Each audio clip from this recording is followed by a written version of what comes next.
Muy buenas noches, sean todos muy bienvenidos a este primer capítulo de nuestro programa de conversaciones a libro abierto. Hoy día tenemos un gran invitado, él es periodista, escritor, Nicolás Rojas Inostroza. Él es periodista de la Universidad de Chile, también tiene un máster en la Universidad de Barcelona sobre gestión de patrimonio. Y por lo cual él tiene algunos interesantes proyectos que más adelante nos va a contar. También es autor de algunos libros. El primero dice relación con un programa que se realizó por Universidad Católica de Televisión en la señal de cable 13C, que fue Ojo en Tinta, un programa de libros donde entrevistaban autores nacionales de importante trayectoria y connotación, y que se emitió durante el 2014 y el 2016. Alcanzó a emitir por televisión abierta 2 temporadas, y creo que hay una tercera temporada también que salió por Canal Católico Valparaíso, si no me equivoco. Y además escribió un libro de su propia autoría, que es Grito y Plata, que es un libro que trata un poco de la trayectoria de los juegos de azar y de apuestas en nuestro país, que forma parte también del imaginario identitario el Homo chilensis. Y de eso también nos va a hablar. Así que, Nicolás, bienvenido. ¿Qué tal? ¿Cómo estás? Hola Gino, muy contento de ser el primer invitado de este programa Conversaciones a Libro Abierto. Puede ser una infidencia porque me dijo Gino hablar de libros, entonces yo, como estoy en mi casa, empecé a buscar muchos libros. Así que bueno, creo que esto va a durar como 5 horas para que la gente se prepare. No, esto lo van a editar, pero era un chiste para partir esta conversación. Exactamente. Bueno, a propósito, vamos a hacer algunas recomendaciones, así que nunca está de más aquellos libros que escogiste. Ya, bueno, quería partir yo con una cita, leyendo a Mallarmé en francés, así como a lo más Christian Barken, pero me podrían haber demandado también por transgredir los derechos de autor, porque ese formato ya está patentado. Y así que no, este programa es un programa ameno, sin ningún tipo de impostación grave o intelectual, así que vamos a hablar de lo que a nosotros nos gusta, relajadamente y con mucha pasión sobre los libros. Así que, bueno, vamos a partir un poco hablando con Nico. ¿Quién es Nico? O sea, Nico es una persona que yo conozco, que es tremendamente entusiasta por la cultura, el patrimonio y todo lo que se relacione con la memoria y la historia de nuestro país. El folclore también es algo que a él le gusta muchísimo. Nico, ¿nos podrías contar desde cuándo nace esta pasión? ¿Desde pequeño ya venías tú desarrollando ese interés? Sí, es una buena pregunta. Mi mamá cuando chica decía que, o sea, cuando yo era chico decía que yo era como el alma de Bernardo Higgins o algo así, porque me gustaba mucho la historia. Soy hijo único y en las vacaciones disfrutaba mucho o pedía a mis papás que me llevaran a los museos. Me gustaba leer. Me acuerdo que mi abuelo me regaló una historia de Chile que iba por facsímiles en la tercera. Entonces él juntó todos los facsímiles, después la empastó y me regaló ese gran libro que era ilustrado. Entonces para mí era una cosa bien fascinante. Mi abuela me regaló un atlas también que podía ver los mapas. Me gustaba ver, también soy bien nostálgico de la televisión de antes, ¿no? Que uno crecía y no sé, los viernes en la noche estaba Video Loco cuando no había YouTube, ni computadores, ni esta era tan digital. Maravilloso, me acuerdo del Mundo del Profesor Rosa. Había estímulos que eran, bueno, y ahora también me acuerdo de estos rituales de ir al videoclub, que era súper entretenido, ir en familia y elegir una película. Que no podía elegir una película, entonces era toda una experiencia. Creo que desde niño me gustó mucho, quizás porque era hijo único y tenía tiempo libre. Me gustaba leer, escribir también, inventar cosas. En mi pasaje yo inventé una república, yo vivía en un pasaje que se llamaba Los Nibelungos, y me enteré que había una república llamada Los Nibelungos, y yo fui el primer presidente de esa república, y mi cargo consistía en hacer licencias de conducir para los niños que andaban en bicicleta. Y desde niño fui hombre orquesta porque fui el primer presidente electo de ese pasaje, de esa república que yo inventé, y también era el policía que controlaba que los niños tuviesen su licencia, que yo mismo diseñaba, imprimía y distribuía. Así que no sé, creo que siempre disfruté mucho el estar junto a un libro, creo que estimula mucho la imaginación. Y en el colegio también me acuerdo el invierno del colegio, que era una casona antigua, pero siempre muy grato porque había una estufa que tenía como estos, no sé si se llaman así, pero es como estos coquitos de eucaliptus que ponían en la estufa, salía ese olor que era tan grato, y afuera llovía. Me da la impresión que cuando éramos niños llovía más que ahora, con esto del calentamiento global, yo creo que ha influido. Y era también un refugio, y era un lugar donde uno podía pasarse mucho tiempo y elegir algo, un libro que te iba a acompañar. Así que yo creo que por ahí viene. No sé si respondí bien, pero esos son como los recuerdos que podrían explicar que por qué uno es así ahora, que ya es más viejo, jubilado ya. Pero creo que estás muteado, Jim. Solamente te veo ahí moverla. Ah, perfecto, muchas gracias. Haciendo la pantomima. Bueno, aquí vemos aquí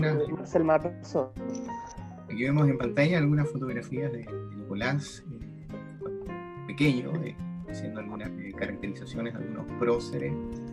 Se nota que desde pequeño ha desarrollado un tremendo interés por la historia.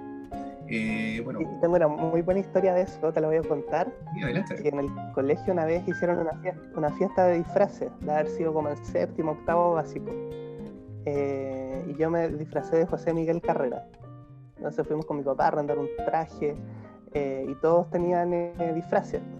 Y en un momento en la fiesta, que era en Maipú, me acuerdo, estábamos todos los niños en la plaza, y en un momento solamente quedó José Miguel Carrera y un amigo en la plaza. Y me pareció muy raro. Y la verdad histórica era que todos mis compañeritos fueron a jugar a la botella, y nosotros nos quedamos los pernos hablando de historia en la plaza. Pero es un bonito recuerdo de esa caracterización histórica y una foto muy serio de José Miguel Carrera. Claramente no es un tema como para ligar.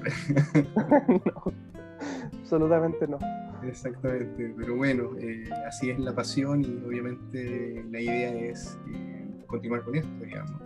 Y bueno, y con el tiempo lo seguiste desarrollando. No sé si la decisión de estudiar periodismo de alguna manera se relacionó con este interés por la cultura y el patrimonio.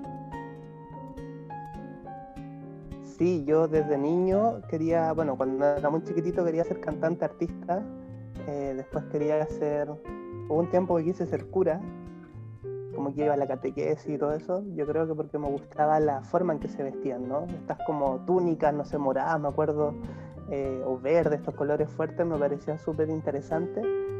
Y después quise ser, en un momento, yo quiero ser presidente de Chile. Y pregunté a mi profesor de colegio, ¿cómo va a ser presidente? Si hay un perrito que está ladrando, es Tommy, que es una estrella de los ladrillos. Y les pregunté y me dijeron, bueno, o tienes que ser médico, o tienes que ser abogado, o tienes que ser ingeniero. Esos eran como los tres caminos.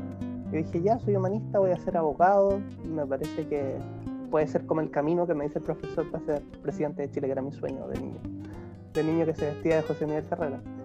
Y como en segundo medio o tercero medio, no recuerdo muy bien, pero yo conocí la radio, una radio comunitaria pequeñita que se llamaba Radio M de Maipú, que quedaba en un departamento chiquitito frente al mercado de Maipú.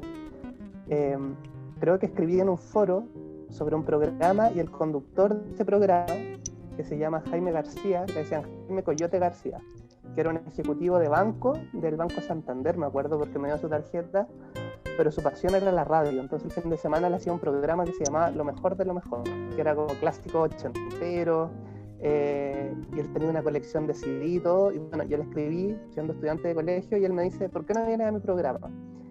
Y esa invitación me abrió ese mundo de la radio que era desconocido. Y yo creo que fue ahí un amor inmediato. Después empecé a hacer un programa en la radio. Y ahí fue como, no, ya no quiero ser presidente de Chile. Y ahí quise ser periodista. Y me acuerdo como era un sueño muy mal en matemáticas, por ejemplo. Entonces fue como ir al colegio, después al preuniversitario, como que en verdad me costaba mucho.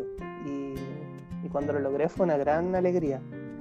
Así que en verdad es como esas casualidades. Creo que fue por ese Jaime que después nunca más supe de él, pero que me mostró eso que me gustó tanto que dije, ya, esto es lo que quiero hacer. Y después si eso se fue mezclando con la cultura y el patrimonio, y le encontré el sentido al vivir. Y Nico, bueno, además de tu paso por la radio, donde de alguna manera desarrollaste esa beta periodística, bueno, cuéntanos que también tú hiciste tu práctica profesional en el diario El Mercurio, en la sección Artes y Letras, si no me equivoco. ¿Cómo fue esa experiencia en el diario? Sí, fue una buena experiencia. En verdad mi sueño era hacer esto como utilidad pública, le puede servir a la gente que va a hacer una práctica en algún lugar, para que no le pase lo que me pasó a mí, o sí le pase. Yo quería hacer la práctica en la revista del domingo, porque claro, era como un clásico que los domingos venía en el diario esta revista de viajes, que era la revista del domingo. Entonces yo estando creo que en tercer año de universidad postulé, llegó hasta como convocatoria de práctica y postulé a la revista del domingo. Y me fue bien y todo, y llegué a la etapa final, que era la entrevista con la editora de la revista, que creo que era Marcela Aguilar. Y bueno, me hace una pregunta como primera pregunta, yo creo que me dice, ¿qué es lo que quieres hacer la práctica en la revista del domingo? ¿Cuál es el artículo que más te gustó de la última edición de la revista del domingo? Y yo me pongo blanco porque en verdad como que desde que era niño, desde hace mucho tiempo que no leía la revista del domingo, era como un camino corto para hacer una práctica donde me mandaran de viaje, cosa que tampoco es verdad porque cuando uno es practicante le toca hacer de todo, menos viajar. Y bueno, ella después de la entrevista como que me derivó a mi segunda opción, que era Artes y Letras. Y ahí me envió, creo que fue el 2010, que fue el año del terremoto, entre medio hubo un terremoto. Y fue bien interesante porque fue pasar de ser un estudiante que normalmente cuando uno hacía los trabajos no te respondían los correos, no te daban las entrevistas, a un verano tener un teléfono y decir hola, llama Nicolás Rojas de Arte y Letras del Mercurio. Y eso era como un candado mágico que permitía que todo fluyera más rápido. Y había, no sé, taxi en el diario, entonces uno podía ir a reportear como con todos los recursos que uno nunca había tenido antes, digamos. Un banco de imágenes, un casino así enorme. Y ahí conocí a Patricio y Pablo, que éramos los tres practicantes. Y nos llevamos tan bien ese tiempo que cuando pasó nuestra práctica y fuimos a comer pizza con el equipo que nos invitaron como ese típico almuerzo de cierre de práctica. Y ahí después nació Ojo en Tinta, que es como... Son puras casualidades, en verdad. Como que si yo hubiera quedado en la revista del domingo no existiría Ojo en Tinta y no sé. Sí, pero yo no mencioné delante de la presentación sobre el programa Ojo en Tinta, pero Nico participaba también con otros conductores, que era Patricio Contreras, o Pablo Contreras. No, Patricio Contreras y Pablo Espinosa. Pablo Espinosa. Exactamente. Y qué interesante porque Pablo estudió filosofía. El Pato es muy como amante del periodismo, como de preguntarse sobre la profesión, sobre el futuro, sobre las tendencias. Entonces ha sido interesante, ahora cumplimos 10 años en abril y es interesante haber como seguido con este proyecto, con mucho voluntarismo y convicción. Bueno, a todo esto invitamos también a nuestros seguidores que visiten la página de Ojo en Tinta, que es www.ojoentinta.cl, si no me equivoco. Y ahí están prácticamente... .com. .com, ya. Muy bien, corrección. Pero es parecido, claro. Perfecto, y ahí están todos los capítulos de las 3 temporadas, ¿cierto?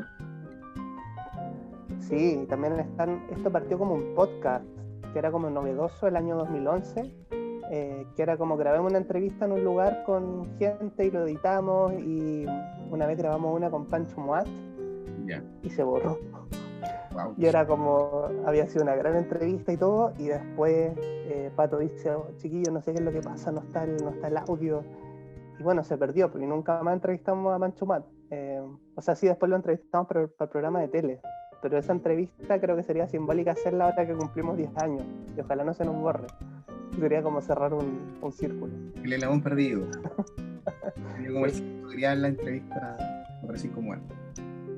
Oye, Nico, además de Ojo en Tinta, en Canal 13, tú estuviste en TVN también. También desarrollando un programa relacionado un poco con la cultura, un poco. Sí. Ahí, bueno, el mérito es de Kimberly Hepp, una periodista y amiga que trabajaba como productora en el Buenos Días a Todos, que después le cambiaron el nombre. Pero era como Muy Buenos Días a Todos, Muy Buenos Días, bueno, algo muy parecido, digamos. Y fue un momento como de una oportunidad, porque le estaba yendo muy mal al matinal. Estaba en cuarto, había llegado un director nuevo que era Felipe Vera, y siempre hablábamos como en los, no sé, en los carretes, como, oye, ¿por qué no hacemos algo con los libros en el matinal y no sé qué? Y en ese momento de estar como en el último lugar, fue como, ya, probemos con los libros. Y inventamos un bloque que se llamaba Lo Importante es Leer. Hicimos como más o menos 12 capítulos. Estuve yendo ahí 3 meses al matinal y curiosamente había interés, como que subía el rating a hablar de libros. Un bloque, por cierto, muy precario, que era como, ella se conseguía unos libros, yo llevaba los de mi casa, hacíamos un guión por ahí y fue interesante. Yo creo que a mí me da mucha tristeza la ausencia casi total de la cultura y los libros y la creación en los matinales, que tienen tantas horas que rellenar, pero no hay ninguna ventanita, esta otra cosa para mostrarle a la gente, que me parece que no es tonta, es como la suelen tratar, digamos. Bueno, ha habido varios factores externos que de alguna manera han penetrado un poco la estructura de los matinales, un poco la línea editorial de los matinales. Durante el terremoto y subsiguiente estaba la presencia de este geólogo Marcelo Lago, si no me equivoco. Sí. Y constantemente estaba opinando sobre diversos temas y un poco defendiendo la ciencia por sobre la pseudociencia, que también de alguna manera pronosticaban sismos y que en realidad no tenían ningún asidero. Y por otro lado, cuando ocurre el estallido social, también se dio el espacio para que participaran economistas y bastante foro de debate. Y de alguna manera eso da cuenta un poco de lo que debería ser la televisión como un servicio también de utilidad pública, y cumplir un poco con el primer objetivo de la fundación de estos canales en sus orígenes, que estaban vinculados a las universidades y que su motivación principal era esa, entregar información de calidad y de alguna manera formar a la ciudadanía sobre temas de interés. Entonces hoy día, claro, como tú señalas, en los pocos espacios que hay para la cultura, de hecho a mí el segmento titulado, que creo que ya no pasa, que era la cultura entretenida los domingos, de partida el título ya me parece un poco despectivo, porque la cultura no debería llamarse cultura entretenida, la cultura es entretenida en sí misma. Entonces ya como que de alguna manera le estáis dando como que, bueno, el programa, o sea, no es fome, hablar de cultura no es fome. Y claro, y en horarios que comúnmente la gente no se entusiasma, entonces al final uno no ve cuál es el compromiso real con promover la cultura a través de estos espacios que son muy masivos. La televisión sigue siendo el medio más visto, de acuerdo a ciertos segmentos etarios más longevos, ¿no? Y bueno, las nuevas generaciones son más dadas a buscar información a través de internet, a través de los documentales que pueden realizar en YouTube, entre otras cosas. Pero la televisión sigue siendo un medio bastante importante en nuestra sociedad, entonces es lamentable, digamos, que se dejen llevar en este caso por la excesiva publicidad y generar contenido que son bastante chatarra. Así que yo creo que bueno, a seguir bregando un poco, a seguir insistiendo, porque bueno, tarde o temprano al final esto va a rendir fruto, y estas iniciativas de programas que promueven tanto la lectura como otras iniciativas culturales son, bueno, siempre va a haber terreno fértil donde esa semilla va a crecer, así que no necesariamente lo masivo es indicador de que algo está funcionando bien. Oye, Creo que hay poco riesgo también al respecto, cortito sobre eso. Hay poco riesgo de los ejecutivos de los canales o de las grandes empresas, ¿no? Que son los que toman las decisiones con los números, ganando, no sé, 15 millones de pesos, pero terminan echando a los equipos de periodistas que ganan 15 veces menos, o no sé, 20, 30 veces menos, pero impera este criterio como de ingeniería comercial. Me encantaría que un programa de cultura alguna vez se hiciera el experimento. No sé, voy a poner un ejemplo. ¿Cuál es el presupuesto de un capítulo de Vértigo? Hiciéramos un programa de cultura con el mismo presupuesto y nos ponemos a competir. Que siempre la cultura es como el hermano pobre, y no sé, este bloque de libros era como que iba gratis, pedía permiso en la pega, tenía que llevar los libros de mi casa, era como, claro, nunca ni siquiera hemos podido competir con las mismas armas. Y lo que me llama la atención, porque bueno, yo volví ahora en noviembre, es como el retorno del programa, por ejemplo, Yo Soy, que está súper bien imitar y es un súper buen show, digamos, el que se presenta con una banda en vivo y todo, pero ¿no sería interesante crear nuevos o fomentar la creatividad, ¿no? ¿Por qué no creamos los nuevos hits o desarrollamos o potenciamos un montón de gente talentosa que está tratando de hacer cosas y no tiene ni un espacio en la tele? Pero bueno, yo creo que por eso uno está haciendo cosas en YouTube, porque es como bastante fuera del carril de lo que funciona. Sí, bueno, hay muchas iniciativas que se hacen con mucho entusiasmo y de manera personal. Los propios autores de las distintas ramas del arte y de la industria creativa van generando contenido y se abren paso a través justamente de las redes sociales y de las plataformas digitales que permiten visibilizar y masificar.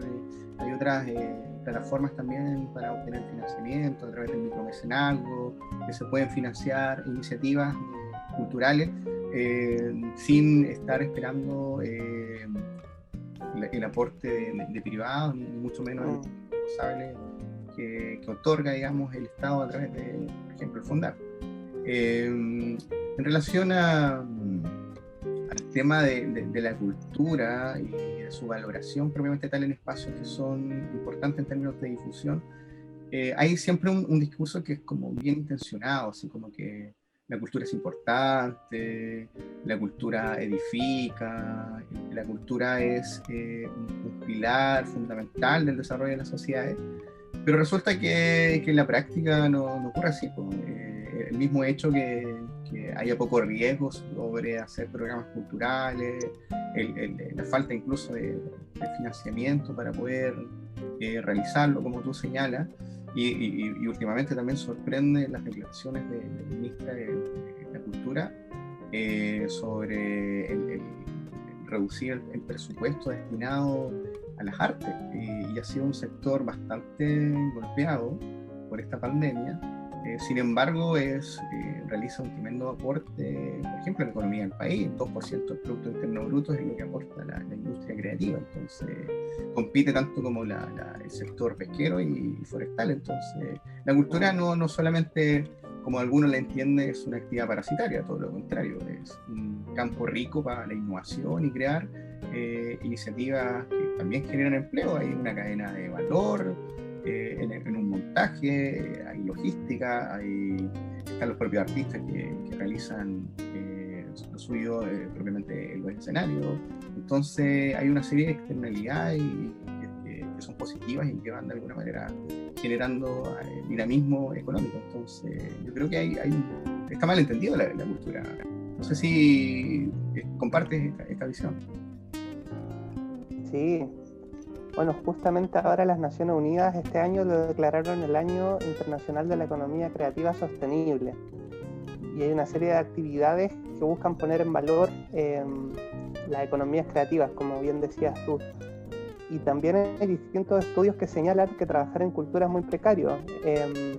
Por ejemplo, en la informalidad muchas veces la mayoría trabaja boleteando, lo que genera una inestabilidad, por ejemplo, en la previsión, lo que genera muchas veces no tener posibilidad de acceder a bonos del fisco, que muchas veces te piden un montón de papeles o de registros, que sigue siendo informal el trabajo en cultura. Entonces yo creo que hay todo un desafío ahí, y creo que una de las grandes posibilidades es que dialoguen los organismos tanto públicos como privados para poner en valor la cultura. Eso creo, así que comparto el diagnóstico, pero también soy optimista que con las nuevas tecnologías y el empuje, yo antes me enojaba mucho por lo de la televisión, pero ahora creo que la televisión va, bueno, no solamente lo creo, sino que las cifras dicen que la gente cada vez ve menos televisión y que tenemos que encontrar alguna forma de financiar nuestros proyectos que son más bien de nicho. En Ojo en Tinta no hemos logrado vivir de eso porque hemos ganado algunos fondos que son para costear la producción audiovisual, pero claro, después de 10 años no podemos vivir de libros digital en Chile. Creo que es un desafío que tienen distintos otros medios y también es triste ver cómo han muerto iniciativas que eran súper buenas porque no lograron sobrevivir, digamos, a los embates del destino. Bueno, eso es fiel reflejo entonces de que la gente está ávida por nuevos contenidos y contenidos también novedosos y de calidad. Pues. Quizás por eso la televisión hoy día va mermando, people meter, por así decirlo, porque obviamente no ofrece nada nuevo, o sea, reproduce la misma fórmula de antaño y eso de alguna manera aburre. Oye, Nico, bueno, aprovechando, digamos, esta conversación y claramente la presentación, más allá de decir que eres un entusiasta, gestor cultural y patrimonial, también eres autor de los libros mencionados y la recopilación de entrevistas del programa Ojo en Tinta, junto con Contreras y se me olvida el nombre. Espinosa. Pablo Espinosa. Perfecto. Y Espinosa con él, es un Espinosa particular. Perfecto. Muchas gracias por el recordatorio, Nico. Tú escribiste un libro hace poco, digamos. ¿Cuánto tiempo lleva Grito y Plata? Sí, creo que salió el 2016, en diciembre, y lo lanzamos el martes 13 de diciembre, haciendo un desafío a la mala suerte. Y fue un día súper bonito porque lo hicimos en la biblioteca del Museo Histórico Nacional. Y llegó harta gente, de hecho estaba lleno, porque hicimos un lanzamiento, los lanzamientos suelen ser aburridos de los libros, seamos francos, ¿no? Que es como Sí, la historia, el sujeto moderno, claro, es como un poco florearse entre las personas que están en la mesa.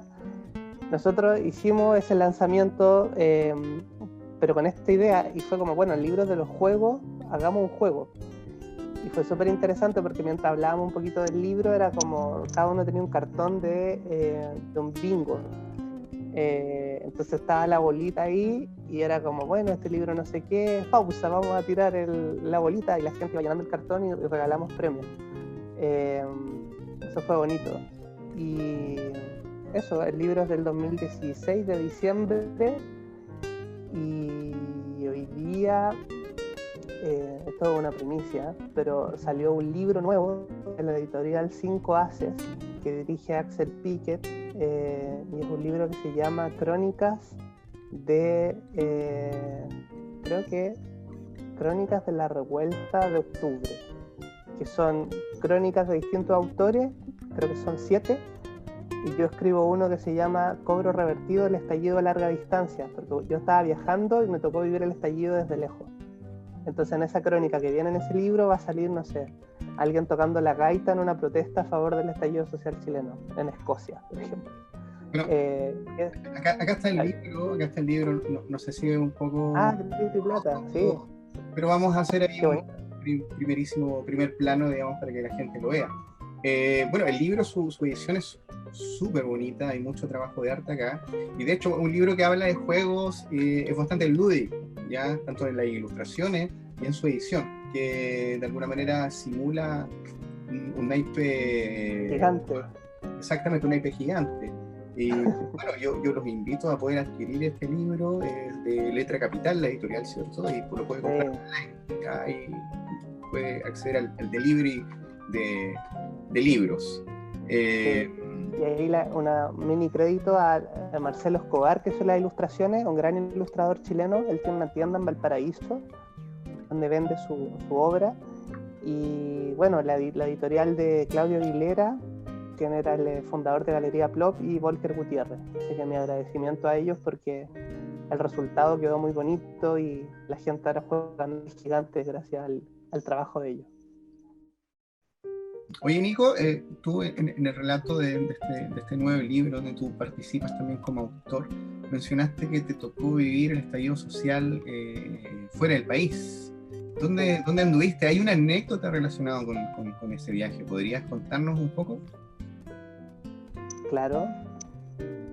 ¿Cuál es la anécdota de todas? Bueno, que estuviste de alguna manera recluido, estancado, varado Sí. en Azerbaiyán. En Azerbaiyán, sí. Es que pasaron varias anécdotas, por eso quería contar la precisa. Sí, bueno, yo estaba viajando con una maleta de 1000 sueños y el estallido fue el 18 de octubre, yo estaba en Londres, después estuve en Escocia, como creo que al día siguiente me fui o por ahí, o a los poquitos días, después estuve en Italia, y era raro en un hostal, yo me quedaba en hostales distintos y era como, eres de Chile, y la gente, no sé, un francés me dijo, he visto lo que ha pasado en tu país, no puedo creer el trato de la policía a los manifestantes. Me invitaban a las manifestaciones también. Me acuerdo en Italia que había en el museo como del alpinismo o algo así, fui a un evento y había unos músicos mapuche, un espectáculo, comíamos sopaipilla en Italia, fue una cosa muy rara también, porque era como italianos comiendo sopaipilla, echándole con el pebre así como chorreándose, que era por el lanzamiento de un libro de un italiano que sabía mucho de Chile, y es bastante raro porque uno se transforma en una especie de embajador de contar un poco qué es lo que pasa en tu país sin estar ahí, y muchas veces con personas que les cuesta entender. Por ejemplo, en Dinamarca estaba visitando una amiga y los papás de su esposo, daneses, digamos, de estos países nórdicos, como que no entendían, no sé, que la salud, que si uno se enferma en Chile y tiene que ir a una urgencia en una clínica, por ejemplo, porque los hospitales están colapsados, te puedes quedar en la calle, digamos, porque es carísima la salud y todo eso. Claro, y ellos que viven en los países nórdicos es súper raro, pues, y todo eso son como derechos garantizados, hay mucha igualdad, en los colegios no hay una segregación, y eso un poquito es lo que cuento en esa crónica que termina conmigo en una habitación en Azerbaiyán, y entro a la galería Cima, creo que son como a las 5 de la mañana en Chile, y estaba viendo el streaming de ese día, y había como 30 personas mirando lo que estaba pasando en la Plaza Baquedano. Y yo me imaginaba como 30 lucecitas en el mundo, pero no creo que los chilenos a las 5 de la mañana estuvieran viendo eso. Pero en el fondo es como chilenos con el alma pendiente de lo que pasa en tu tierra, pero eso como que es difícil de desprenderse. Así que eso, y me quedé parado en Azerbaiyán 8 meses, en un pueblito que se llamaba Sheki, estuve 6 meses. De hecho acá, por ejemplo, les voy a mostrar un poco, esto es una libreta sobre las pinturas que había en el Palacio de Invierno de Sheki, que era una ciudad importante en los tiempos de la Ruta de la Seda, para que se hagan un poco la idea de la gráfica o la narrativa visual del lugar. Acá una amiga me regaló este es mi mousepad, que es como una alfombra de Azerbaiyán, y en Azerbaiyán, en la capital, está el Museo de la Alfombra. Está bueno, está bonito. Súper bueno. Creo uno. Con esto salgo a volar después, como Aladín, ¿no? Y no, súper interesante, pero una experiencia muy rara que estoy ahora escribiendo en un libro que se va a llamar Varado, que voy a contar cómo fue vivir en ese tiempo sin entender el idioma, en un pueblo, haciendo amigos con la gente súper amable.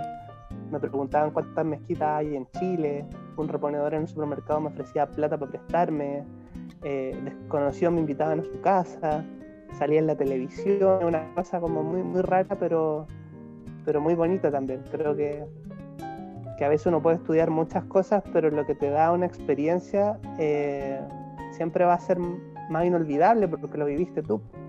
Oye, ¿cómo lo haces para poder establecer, no sé, ese vínculo, intercambio, sin comunicarte, digamos, sin conocer el idioma? Bueno, con muchas señas, muchas risas, con Google Translate también. aprendiendo algunas palabras. Por ejemplo, me decían en el pueblo, ye, ye. Estábamos en la mesa, me decían, ye, ye, y me apuntaban la comida, y era como, come, come. Como, sírvase, mijo, coma. Salam, aprendí a saludar a la gente. Aprendí a decir, por ejemplo, allá toman mucho té, hay casas de té. Bueno, Azerbaiyán yo no tenía idea, así que asumo que la gente tampoco va a tener idea. Está entre Irán y Rusia, para que se hagan una idea más o menos de dónde estamos hablando. Frente al mar Caspio. Y había muchas casas de té, entonces aprendí a pedir té en azerbaiyano. Interesante como uno va ahí de a poco, como te manejáis con la plata también, haciendo las manat. En Chile tenemos los pesos, allá están los manat. Y un manat son 500 pesos chilenos. Entonces, por ejemplo, un ticket de metro vale 150 pesos o 200, creo que 200 pesos chilenos, para hacer un poco la comparación. Así que eso fue interesante. Poquita gente hablaba inglés, pero yo me siento muy como mi segunda casa, Azerbaiyán. Me tengo un súper cariño y es como algo que nunca me imaginé que iba a vivir tampoco, así que es como un regalo de la vida. Así es. Y verán como quieren en Azerbaiyán el amigo cuando es extranjero. Cuando es chileno. Cuando es chileno. Claro. Oye, Nico, bueno, yo soy bastante disperso ya. Bueno, y aparte que este tipo de conversaciones son bastante abiertas y relajadas, así que no tengo ninguna pauta, o sea, todo está fluyendo nomás, ¿ya? Así que, bueno, volviendo un poco a tu libro, Grito y Plata, que habla de los juegos de azar, habla de la hípica, es una suerte de, o sea, cruza algunos géneros, el ensayo histórico por un lado, porque hay un trabajo de investigación de fuentes, y por otro lado también la crónica, porque hay algunos perfiles de vida, hay algunas personas que tuve entrevistas, reconocidos ludópatas, y de alguna manera también estableces como la trayectoria de la hípica, de los juegos de azar, y las apuestas en el país. Cuéntanos un poco, digamos, del proceso de investigación y, digamos, bueno, algunas cosas que están contenidas en el libro. Sí, bueno, justo aquí tengo al frente, no estaba preparado, pero justo ya tomé este lápiz, que es un lápiz que dice Bayer Contour, que es como un lápiz sobre un medicamento. Pero este lápiz para mí tiene mucho valor porque me lo regaló el mago de la polla Gol, Roberto Jacob Elo, un señor que ganó, que era como celebridad, salía en la tele, en la radio, era un señor que ayudaba a hacer las cartillas para ganar la polla Gol. Y yo, bueno, fui a entrevistar a su casa y me regaló este lápiz, que ya no funciona, pero para mí es muy valioso porque me recuerda en el fondo a alguien que tuvo tanto dinero y terminó pobre y olvidado, arrendaba una pieza, pero fue muy generoso y me regaló este lápiz, así que es como mi amuleto. Y sobre lo de los juegos de apuesta, bueno, yo tenía que hacer mi tesis o mi trabajo, mi memoria de periodista en la Universidad de Chile y tenía que elegir qué hacer. La típica cosa que uno tiene que elegir como una especie de proyecto a investigar a fondo. Y tenía varias ideas. Una era la historia de la cumbia en Chile. Yo una vez escribí un reportaje para el Mercurio que era como la historia de la cumbia en Chile. Y esta fue la única cosa que nunca salió publicada porque el editor no estaba tan convencido. Y yo quedé con eso porque la cumbia para mí es como, en un país tan desigual, es quizás la única expresión transversal, ¿no? En un matrimonio de alguien con mucha plata y de alguien muy pobre se va a bailar cumbia. Que tampoco es original de Chile, que tenemos nuestra forma y de mover los hombros, era interesante. Sí, entonces quería hacer eso, pero después vi que había un libro que todavía no lo leo, pero está interesante, que se llama Hagan un trencito, que es como básicamente lo mismo. Entonces dije, ¿para qué voy a hacer lo mismo? Y después me acordé que había ido cuando niño al club hípico con mis papás y mi mamá con 1.000 pesos había apostado a un caballo y había ganado 12.000 pesos. Y eso me pareció así como Jesús, así repartiendo los pescados como lo que hacía la hípica. Y ahí empecé a investigar y dividí el trabajo en 3 grandes aristas: los casinos, la hípica y los juegos de azar. Y creo que quizás lo que más me gusta del libro es una crónica que se llama El acumulado sueño de todos los chilenos, que es un día que se repartía el loto, así como miles de millones, no recuerdo cuánto, y yo salí a hacer una crónica a la calle. En el fondo hablaba con la gente y le preguntaba qué haría si se ganaría el loto. Y uno puede leer en esta crónica que muchas de las personas, no sé, pagarían la salud de sus padres o estudiarían. En el fondo es como esas mismas cosas que en un país más desarrollado son derechos normales. Acá tenemos que encontrarlas ganándonos el loto, o ganándonos esta cosa como chao jefe, el sueño de todos los chilenos, decirle chao al jefe. Y si uno lo piensa es como si todos los chilenos queremos decirle chao al jefe, todos los chilenos no estamos haciendo algo que nos gusta, pero son como cosas que están ahí como ideas, darle el palo al gato, todas estas cosas en torno a la suerte. Y la investigación histórica a mí me gustó mucho porque el juego siempre fue algo reprimido. Me parece que tenemos todavía una mentalidad muy de hacienda, muy de colonia en Chile. Bueno, si uno ve como la gente que detenta el poder no ha cambiado mucho en los últimos siglos, y también esta prohibición de jugar porque el ocio es algo malo, hay que trabajar, hay que producir, y muchas veces cuando se explotaba a las personas en sus ratos libres lo único que querían hacer era curarse e ir a apostar, porque también era un poco este sueño de poder ganar un premio que te sacara de tu realidad, y eso me interesó explorar en el libro. Y también agradecer a la Biblioteca Nacional porque hay muchas fotos, hay muchos documentos que van ilustrando el libro, y uno puede ver ahí como la evolución histórica de los juegos.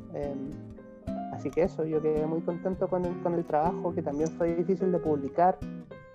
Por eso yo trabajo en Ojo en Tinta y entiendo a los autores que es súper difícil lograr que alguien te publique, es súper difícil, tener un espacio en la prensa que ya es reducido. Ahora se cerró la sección de cultura en la tercera, es más reducido todavía, parece ser que cada vez es más reducido, pero me parece también bien quijotesco todas estas personas que nos gustan los libros, que nos gusta la cultura, es como una bonita causa.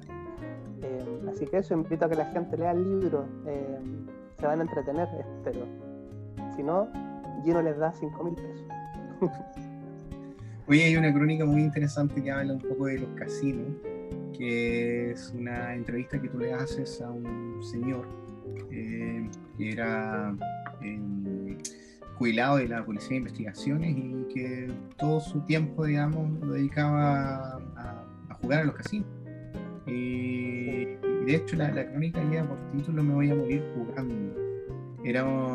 Cuéntanos un poco del personaje, de su historia. Sí, me acuerdo de ese día que nos juntamos en la Plaza de Armas, en el Café Marco Polo, y antes de juntarnos había como la secretaria ejecutiva de CONACET, había puesto como una grúa enorme y iban a lanzar una campaña en que la autoridad se tiraba en Benji, estaba lleno de prensa, y yo mientras esperaba a este señor decía como, ¿cuántos cientos de millones cuesta este show? O sea, ¿qué sentido tiene, digamos? En un país con el mismo país que si tú vas a preguntar en las calles que se quiere ganar el loto para poder estudiar, pero tiramos la plata haciendo toda esta cosa tan mediática. Y eso también, la crónica parte así. Y este señor igual me pareció como heroico, decía me voy a morir jugando, lo elegí como titulares como voy a morir en mi ley, como sé que soy una persona adicta, he perdido creo que 2 o 3 casas, pero estoy tan enfermo que voy a morir en esta. Y eso que parece como con tanto sentido para él, uno no lo termina de entender. Y ese señor como que cayó en el vicio del casino, lo invitaban creo que al casino Enjoy de Coquimbo, lo llamaban por teléfono, lo cuenta en la crónica, le decían Don René, le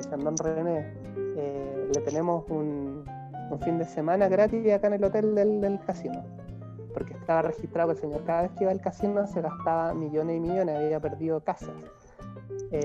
Y también me plantea el dilema ético de ¿por qué nadie regula esto? Pues como que un enfermo que un alcohólico lo llamen de la botillería, es como, oye, te voy a regalar una garrafita, ven acá, ven a conversar conmigo, sabiendo que se va a gastar todo lo que no tiene en tomar.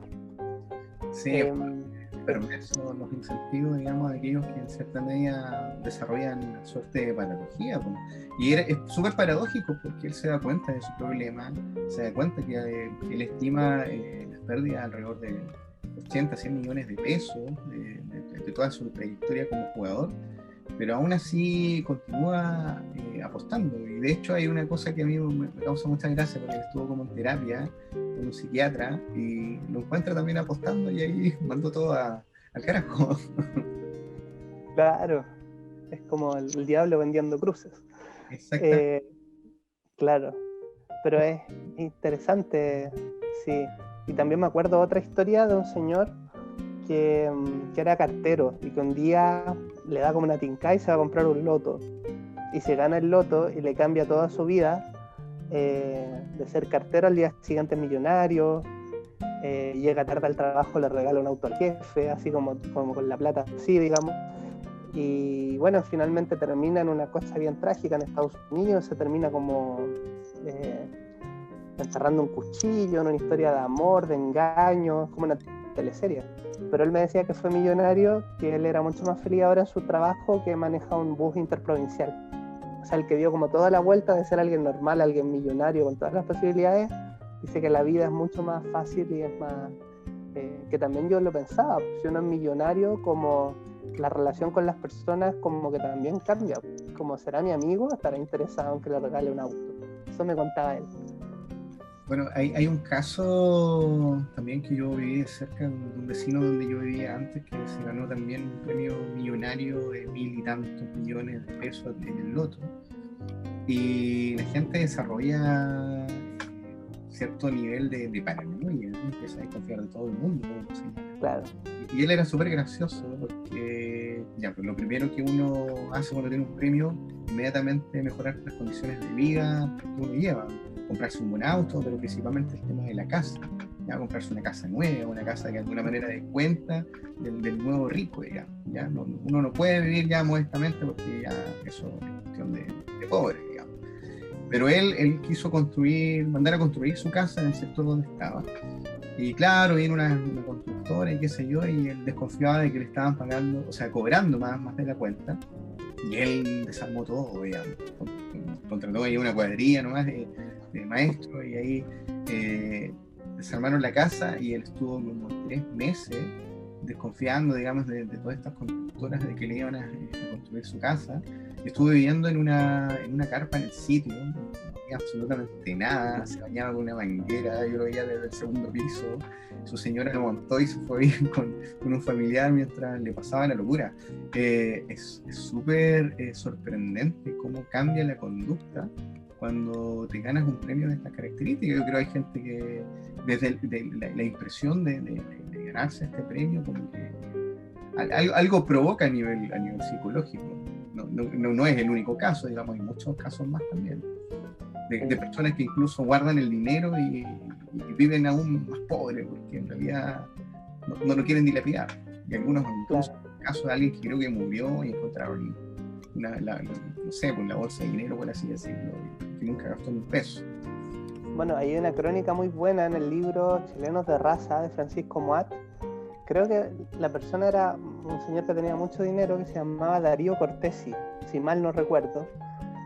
Y era en un pueblo, y en este pueblo la gente decía que él era como tan tacaño, tenía dinero pero era tan tacaño que se sentaba como que se bajaba los pantalones para no gastarlo. O sea, y se empieza a crear como un imaginario del tacaño, no sé qué, y claro, cuando esta persona ya no está, se encuentra que tiene mucho dinero. Y me acuerdo de esta, no sé si proverbio, máxima o cita, no sé de quién será, pero que dice, era tan pobre que solo tenía dinero. Sí, bonito, muy filosófico.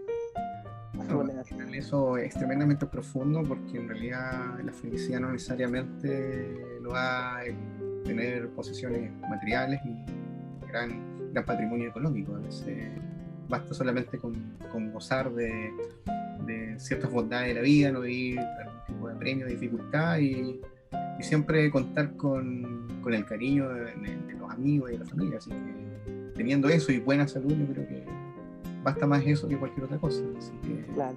Sí, yo creo que eso hay que valorar. El libro igual toca algunas cosas que son súper interesantes porque al final tú no hablas solamente de los juegos y la relación que esto provoca, que es la ludopatía, sino que tú le das esta connotación también social, de construcción de imaginario. y establece justamente orígenes de muchas cosas, como la hípica, por ejemplo, que ocupa un tremendo lugar en nuestra sociedad. Forma parte un poco también de la idiosincrasia nuestra, la hípica, ir en la hípica.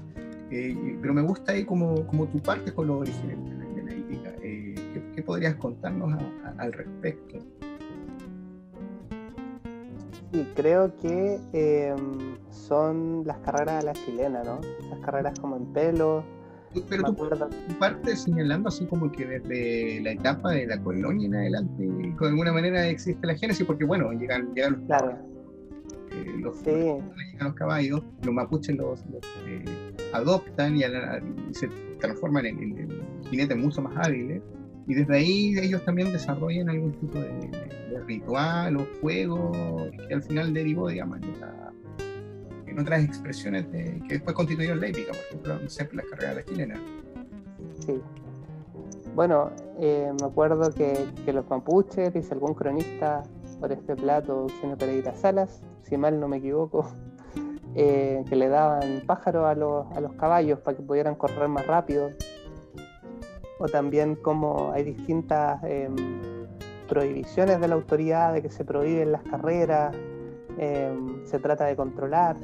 También se prohíbe me acuerdo de algo que era de la iglesia, que había creo que era un colegio que solamente podían apostar los religiosos estampas de santos, no podían apostar dinero.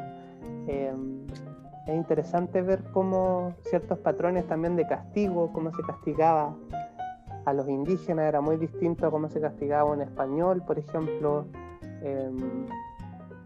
Y bueno, todavía vemos esas grandes diferencias en nuestra sociedad, porque es como el trato que te da la justicia, eso que está tan vigente, ¿no? Por estos días.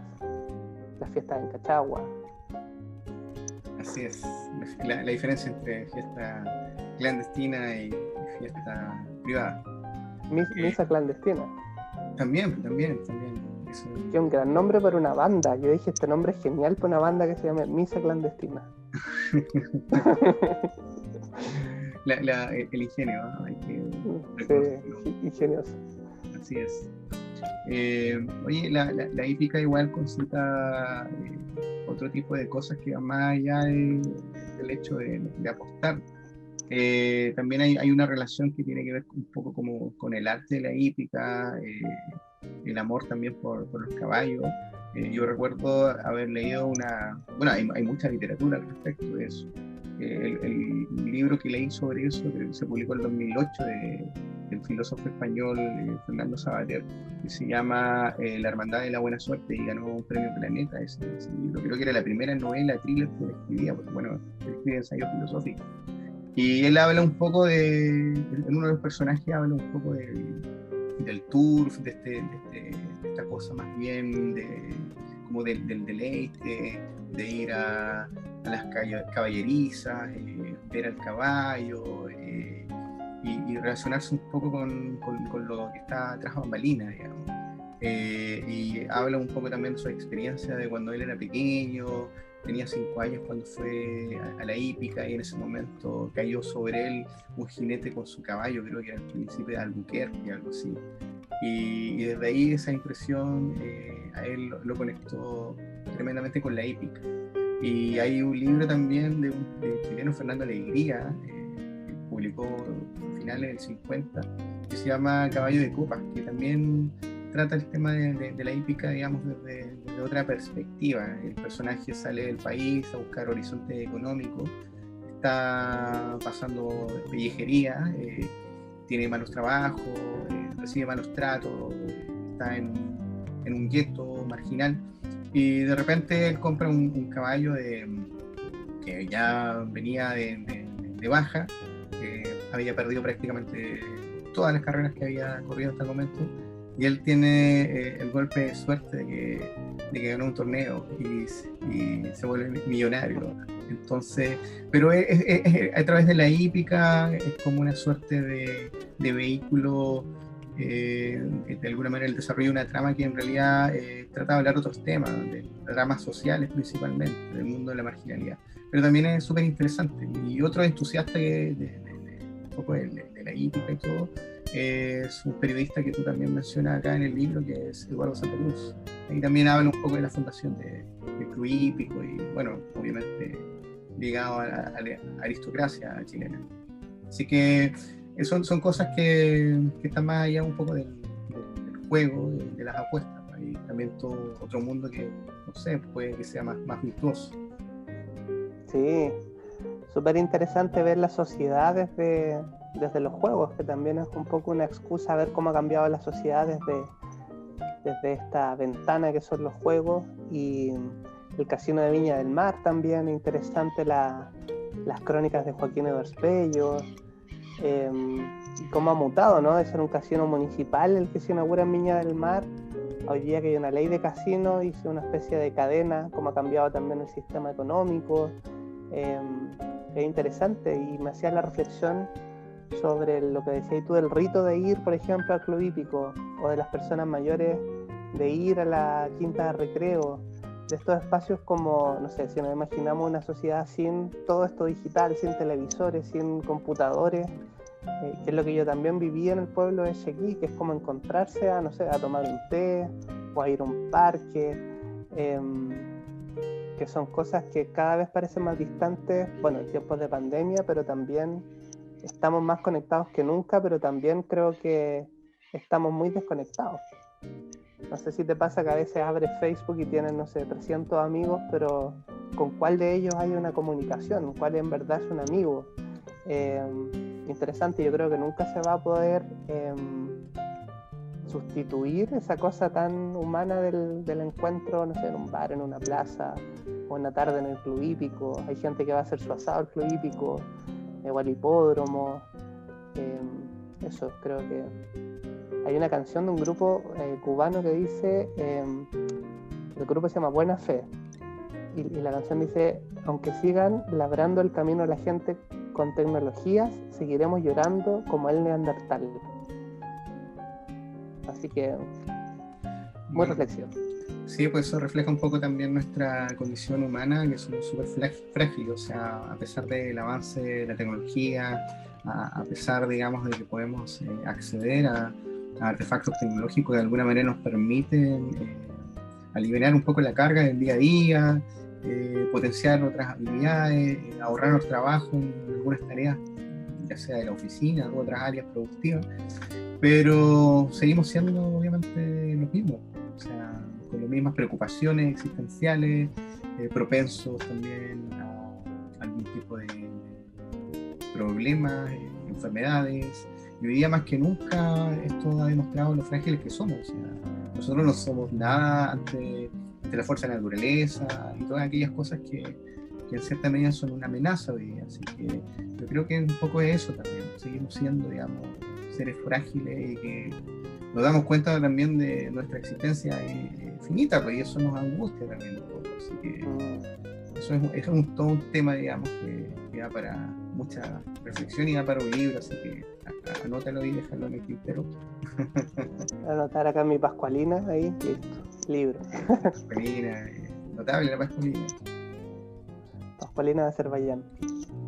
Sí, bueno, ha sido una tarde bastante amena.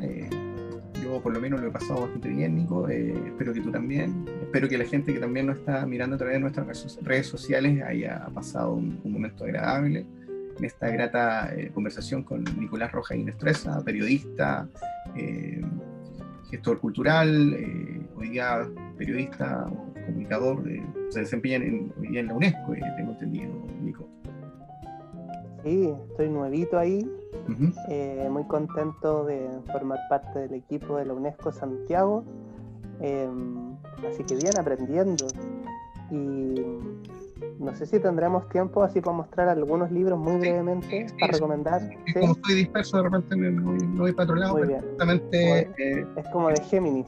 Sí, obviamente. Sí.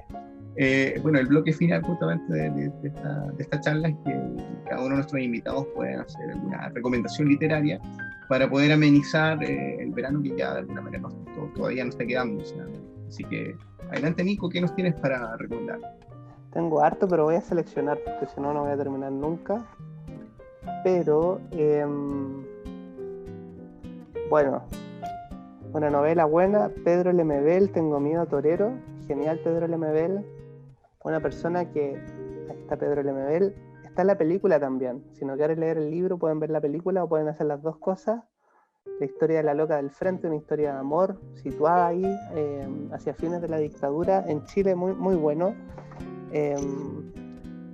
Un ídolo, Patricio Bañados, Confidencias de un locutor, que es básicamente una biografía, una autobiografía de Patricio Bañados, una figura fundacional de la televisión y la radio, trabajó en la BBC, entrevistó a los Beatles, dice ahí, John era un poco irónico, John Lennon. Este libro que les recomiendo sobre el exilio, Ni toda la tierra entera, Isabel Parra. Bueno, yo tuve la posibilidad de trabajar con Isabel en el Museo Violeta Parra y cuando me despedí me regaló este libro y está súper interesante porque tiene mucho material gráfico y uno se pone en el lugar de ser ella, que tuvo que partir al exilio, que tiene una serie de reconocimientos internacionales, por ejemplo esta Orden de las Artes y las Letras en Francia. A mí me parece que tenemos una deuda con ella, debería haber obtenido el Premio Nacional de Música. Nicanor Parra, tío de Isabel Parra, este libro que se llama Temporal, que mientras llovía, hace algunos días me acordaba de este librito que es relativamente nuevo y que fue escrito en un temporal en Santiago en el año 87. Este libro que para mí es muy importante por la portada, que inició mi devoción con Oreste Plat, se llama Folclore Chileno, estaba en mi colegio y lo compré hace unos años usado en un persa. Justamente había alguien que se lo iba a comprar y yo le gané la batalla, así que me lo traje a mi casa, este libro. También muy interesante si les interesa aprender sobre periodismo y sobre valor y valentía. Raquel Correa, Preguntas que hacen historia, una periodista impecable, ¿no? Como de estas maestras, como también Patricio Bañados. Que se llama Víctor Jara, Su vida y el teatro, está súper bonito el trabajo, muy visual. Aquí hay distintas, digamos, imágenes de quizás la faceta menos conocida de Víctor Jara, que está efectivamente en el teatro. Creo que él quiso ser sacerdote también en algún momento.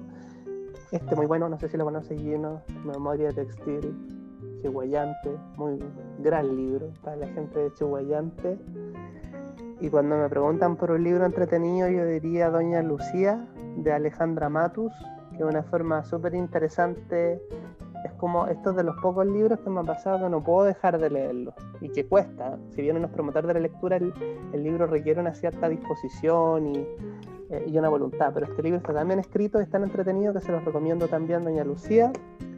Y que es lo que terminé de leer hace poquito, un libro muy corto, pero creo que es necesario que lo leamos a propósito del momento histórico que estamos viviendo. Se llama En el nombre del poder popular constituyente, Chile siglo XXI, que lo escribió el Premio Nacional de Historia Gabriel Salazar antes del estallido social, que es interesante porque da cuenta de cómo fue todas esas veces que se intentó organizar una asamblea constituyente, pero fue sofocada de distintas formas en nuestra historia.